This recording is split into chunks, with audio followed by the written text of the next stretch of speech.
दोस्तों, जियो financial service limited की बात करें तो स्टॉक के अंदर आज काफ़ी ज़्यादा गिरावट देखने को मिली। अब इस गिरावट के पीछे वजह आपको पता ही होगी कि आज बाजार में बहुत बड़ी गिरावट हुई है। सेंसेक्स करीब 1300 पॉइंट टूटा। ये क्यों टूटा? क्योंकि इसके पीछे 4-5 बड़ी वजह है। एक तो हमारे पीएम नरेंद्र मोदी जी ने जो देश से अपील की, उसको लोगों को लग रहा है कि आने वाले समय स्थिति थोड़ी बिगड़ सकती है। क्योंकि आप देखें तो उन्होंने कहा है कि गोल्ड न खरीदें पूरे 1 साल के लिए। पेट्रोल डीजल का इस्तेमाल बहुत कम करें, यानी आप प्राइवेट ट्रांसपोर्ट की बजाय पब्लिक ट्रांसपोर्ट का इस्तेमाल करें। तो इस तरह से एक माहौल लोगों के मन में आता है कि क्या आने वाले स्पेशली में तो ये तो होना ही है, क्योंकि जो युद्ध हो रहा है आप देखिए इजराइल ईरान यूएस का, वो भी थमा नहीं है और आने वाले समय ये हो सकता है कि और बढ़ के।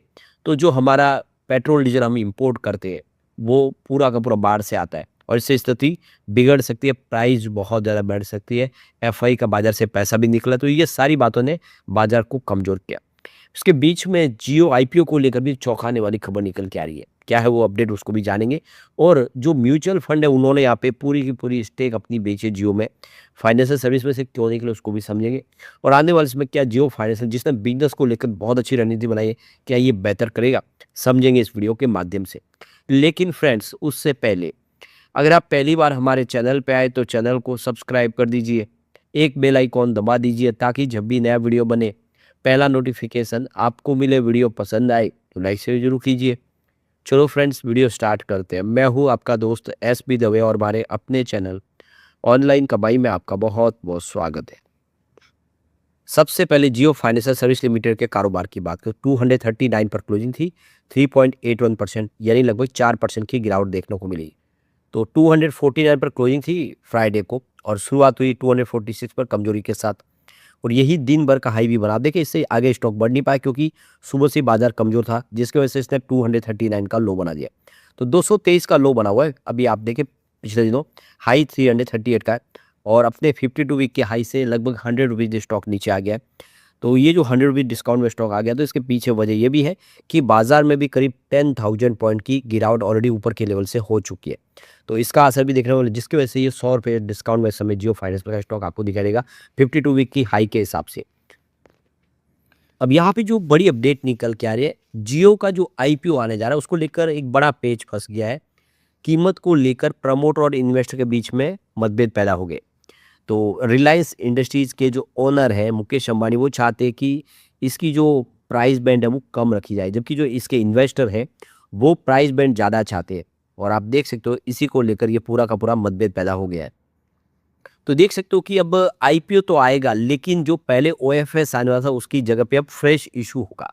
यानी अब ओएफएस के माध्यम से नहीं लाया जाएगा। जो इन्वेस्टर चाहते हैं कि इसकी प्राइस बहुत ज़्यादा रखी जाए, मुकेश अंबानी को मंजूर नहीं है, कि उसको लगता है कि फिर इसके आने से ये आईपीओ हो सकता है फ्लॉप हो जाए, निवेशकों को भी नुकसान हो, इसलिए वो फ्रेश इशू लेकर आएंगे, नए शेयर जारी किए जाएंगे।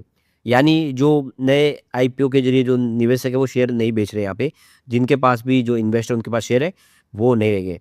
अब देखिए, पहले जो चर्चा चल रही थी कि आईपीओ में जो मौजूदा निवेशक अपनी हिस्सेदारी घटाएंगे ओएफएस लाया जाएगा, लेकिन अब आप देख सकते हो कि ये जो पूरा मामला है ये बदलता हुआ दिखाई दे रहा है, क्योंकि जो बड़े-बड़े इन्वेस्टर उनके साथ में मीटिंग की रिलायंस की तरफ से और इसमें देखिए कीमत के स्ट्रक्चर को लेकर बातचीत हुई, जिसमें जो बातचीत पटरी पे नहीं आ पाई। उनको जो पैसे ज़्यादा चाहिए आईपीओ के अंदर, लेकिन मुकेश अंबानी को लगता है इतना बड़ा आईपीओ ये मार्केट झेल नहीं पाएगा, अगर प्राइस ज़्यादा रखी तो नुकसान हो सकता है। तो मुकेश अंबानी को लगता है कि लिस्टिंग में ही नुकसान हो सकता है और ऐसा होता है कि कंपनी की इमेज खराब हो सकती है। तो देखिए कि जो मामले की जानकारी, उनका कहना है कि शेयर होल्डर को कीमत अधिक देने से वो लगातार मांग करते कि इसकी प्राइस अच्छी रखी जाए, बड़ी रखी जाए, ज़्यादा रखी जाए। लेकिन इसके दो बड़े जो खतरे भी हैं, पहला ये है कि इशू साइज काफ़ी बड़ा है, जिससे मार्केट के स्तर पर मुश्किलें खड़ी हो सकती है। मौजूदा परिस्थिति में अगर जियो के आईपीओ का साइज जो है $4 बिलियन को क्रॉस करता है, तब किस तरह बाजार के लिए आईपीओ संभालना आसान नहीं होगा। यानी प्राइस बैंड बढ़ाने से उसकी साइज भी बढ़ जाएगी और बड़ा आईपीओ फिर बाजार के लिए घातक हो सकता है। जैसे हमने देखा है पिछले जो हुंडई का आईपीओ के साथ भी यही स्थिति हुई थी। फिलहाल आईपीओ के माध्यम से जो पैसा मिलेगा उसका इस्तेमाल किस तरह से करेंगे, तो मुकेश अंबानी के लिए रिटेल निवेशकों के हित सबसे ऊपर है, उन्हीं को लेकर वो आगे चल रहे हैं। वो कहते हैं कि लिस्टिंग के बाद शेयरों में तेजी आगे बढ़ने का स्पेस रहेगा। अगर पहले ही प्राइस बढ़ा दी तो वहाँ से दबाव की स्थिति बनेगी। हमने बहुत सारे शेयर देखे जो सक्सेसफुल आईपीओ थे, लेकिन उनकी प्राइस इतनी लगातार गिरी कि लोगों को नुकसान हो गया। आप इसके लिए टाटा टेक्नोलॉजी को देख सकते हैं, या फिर अगर आप देखेंगे तो बजाज हाउसिंग फाइनेंस लिमिटेड को ले सकते हैं। बहुत ही अच्छी कंपनी, एक मजबूत घराना, लेकिन जो 180 के आसपास ये शेयर था वो 80 के नीचे आ गया। आईपीओ प्राइस के बाद लगातार नीचे गिरा, तो ये अच्छे आईपीओ भी फिर फेल हो जाते हैं। तो फिलहाल जो आईपीओ के माध्यम से फंड जुड़ाएगा उसमें से 25,000 करोड़ रुपीज़ जो रकम है कंपनी, उसको अपना कर्ज जो पुराना है उसको चुकाने में उसका इस्तेमाल करना चाहती है। बाकी जो बचे हुए पैसे होंगे कंपनी उससे अपनी दूसरी ज़रूरत को पूरा करेगी। पहले रिपोर्ट के अनुसार जियो का वैल्यूएशन 133 बिलियन से 154 बिलियन के आसपास रखा गया था। यहाँ पे कंपनी की बात है तो मार्च में ही कंपनी ऑफर वर्ड से लाने का विचार किया था। जो 14 निवेशक है अपनी हिस्सेदारी 8 से लेकर 8.5% घटा सकते थे, ऐसी बातें चली थी। हालांकि अब मौजूदा निवेशक अपनी हिस्सेदारी नहीं बेच रहे। तो 2020 में जियो प्लेटफॉर्म ने 1.5 लाख करोड़ रुपए जुटाए थे, तब कंपनी की वैल्यूएशन $20 बिलियन के आसपास थी। ये पैसा जियो प्लेटफॉर्म ने 13 जो ग्लोबल निवेशक थे उनसे जुटाए थे। अब निवेशक में देखेंगे तो आपको गूगल दिखाई देगा, मेटा, सऊदी अरब पब्लिक की जो इन्वेस्टमेंट फंड है, Vista equity, KKR, silver lake, general Atlantica, Abu Dhabi investment authority और टीपीजी, इंटेल कैपिटल, ये बड़े बड़े जो ग्लोबल इन्वेस्टर हैं उनके पास से फंड उठाया था और इसका इस्तेमाल 5G नेटवर्क को मजबूत करने में लगाया था। तो इसके आईपीओ की महत्वपूर्ण बातें तो जियो के पहले प्लान के मुताबिक हर निवेश को अपनी हिस्सेदारी में से 8 से 8.5% की हिस्सेदारी बेचने की प्लानिंग थी। शेयर होल्डर इस आईपीओ के लिए ज़्यादा कीमत चाहते हैं, जबकि रिलायंस कम रखने के हक में। जो इसके निवेशक है उनको चाहते हैं कि वो इसके प्राइस बैंड ज़्यादा रखी जाए। जानकार को कह रहा है कि आईपीओ का साइज बड़ा है और बाजार के लिए इसे एब्जॉर्व करना मुश्किल हो जाएगा। इस आईपीओ के लिए रिलायंस अगले कुछ दिन में सेबी के पास ड्राफ्ट पेपर फाइल कर सकती है, यानी इस बार फ्रेश आईपीओ लाने की तैयारी कर ली है। अभी एक जो बड़ी अपडेट निकल के आ रही है, क्वांट म्यूचुअल फंड ने स्मॉल कैप फंड में से अप्रैल महीने में बड़ा बदलाव कर दिया। आपको पता होगा कि क्वांट म्यूचुअल फंड ने बहुत भारी अलग अलग अपने फंड हाउस के माध्यम से निवेश किया था जियो फाइनेंशियल में, लेकिन अब उन्होंने एग्जिट ले लिया है। तो फंड के पोर्टफोलियो में से आप देखें तो एचडीएफसी बैंक और जियो फाइनेंस सर्विस समेत 7 स्टॉक को पूरी तरह से बाहर कर दिया गया है। यानी क्वांट म्यूचुअल फंड ने जियो फाइनेंशियल में से पूरी तरह से एग्जिट ले लिया है। तो मंथली पोर्टफोलियो डिस्क्लोजर के मुताबिक अप्रैल के दौरान एचडीएफसी बैंक में उन्होंने 21.4 लाख शेयर बेच दिए, जबकि जियो फाइनेंशियल सर्विस के करीब 3.08 करोड़ के शेयर बेच दिए। यानी बहुत भारी निवेश उन्होंने बेच लिया है। तो इसकी वजह से भी शेयर की प्राइस दबाव में आ गई, क्योंकि 3 करोड़ रुपये जो शेयर होते हैं वो कोई छोटी अमाउंट नहीं है। तो यहाँ पे क्वांट फंड ने बहुत सारा निवेश किया होता है, लेकिन जैसे कि शेयर की प्राइस बढ़ नहीं रही है तो उन्होंने यहाँ से पूरी तरह से एग्जिट ले लिया, जिसकी वजह से आप देखें तो ये थोड़ा दबाव में आ गया शेयर। तो क्वांट म्यूचुअल फंड ने सिर्फ एचडीएफसी बैंक और जियो की बात नहीं है, उन्होंने 5 और कंपनी से पूरा पैसा अपना निकाल लिया है। इनमें आरती इंडस्ट्रीज है, Aptus value housing finance India, India Hume pipe company, one sources specialty pharma और विनीत ऑर्गेनिक्स, इन कंपनियों से भी अपनी होल्डिंग पूरी निकाल ली है।